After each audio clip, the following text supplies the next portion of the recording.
Então, desde o começo da pandemia, que foi mais ou menos ali no início de março, né, até o meio de abril, a gente conseguiu conter esses casos positivos de Covid aqui no nosso município de Piraquara. Tinha um ou outro caso ali espalhado. A partir do dia 16/4, onde teve esse afrouxamento do isolamento social, tanto no Paraná quanto no Brasil, onde as pessoas começaram a sair um pouquinho mais, né, porque o comércio abriu, várias pessoas já voltaram a trabalhar, automaticamente os números de casos positivos aumentaram no nosso município, não só no nosso município, como no Brasil inteiro. E a gente percebeu um aumento significativo a partir do dia 26 de maio, né, que é essa última semana aí, de 35 casos em apenas uma semana e 5 óbitos no município nessa mesma semana. Isso se dá muito porque as pessoas estão esquecendo um pouquinho das regras do isolamento social, né? Onde a gente tem que usar máscara todo o tempo, se a gente for sair de casa, se a gente estiver trabalhando, a gente precisa usar máscara, a gente precisa evitar de sair de casa se não for necessário. Então, vai ao mercado, vá sozinho, não precisa ir a família inteira. Vamos deixar as crianças e os idosos em casa, lavar as mãos, usar álcool em gel a todo tempo. Enfim, as medidas de prevenção que a gente já está acostumado, né, a ouvir falar constantemente, a gente tem que manter por todo esse período de pandemia. Senão esses casos eles não vão terminar tão cedo do jeito que a gente está imaginando. Os óbitos no município de Piraquara começaram a acontecer a partir do dia 26/5, que em uma semana nós tivemos 5 óbitos. Isso assustou bastante a equipe da Secretaria de Saúde e o setor de vigilância epidemiológica fez um levantamento do perfil epidemiológico desse paciente. Então, os pacientes estão entre 60 e 73 anos, todos eles com comorbidades. A principal comorbidade é a hipertensão, mas a gente também tem pacientes diabéticos, obesos, pacientes que fazem uso de hemodiálise, né, pacientes renal crônicos. E o que mais assustou a gente é que desses 5 óbitos, 3 deles não sabem onde se contaminaram. Isso significa que a gente já tem contaminação comunitária no município. Então, acontecem muitas dúvidas sobre o que é síndrome respiratória, né? Que sempre está no nosso boletim diário, síndrome respiratória, aquele número grande de pessoas.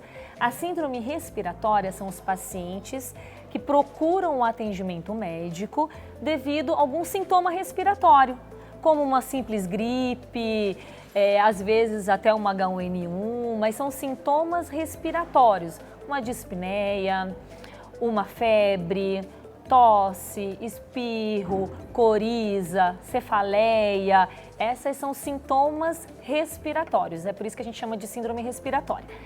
Essas síndromes antigamente, antes do coronavírus, elas não eram notificadas, elas começaram a ser notificadas esse ano a partir do mês de março, devido ao coronavírus. Então, o que a gente notificava os anos anteriores? Só as síndromes respiratórias agudas graves, que daí essas eram aqueles pacientes que iam para os hospitais e ficavam internados. A maioria deles dava diagnóstico de H1N1.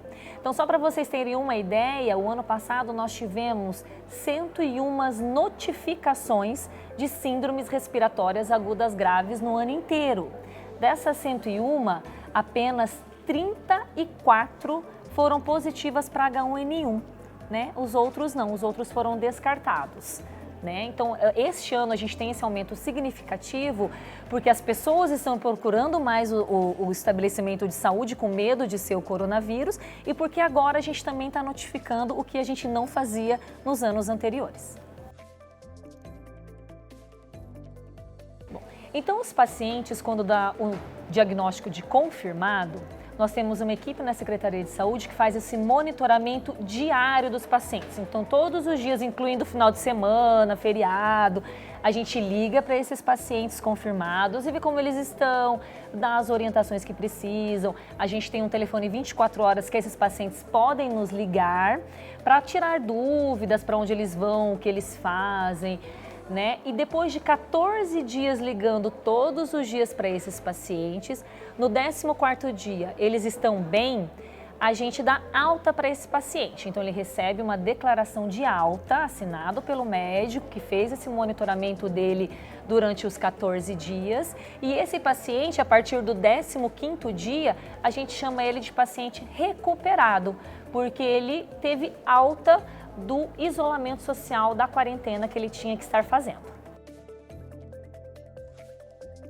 Pacientes que têm Covid positivo ou então nem sabe do resultado do seu exame ainda, mas apresentam uma piora dos sintomas, como uma falta de ar muito grande, uma tosse, que geralmente esses os sintomas de gravidade, uma febre que está se elevando, eles devem procurar a UPA para atendimento.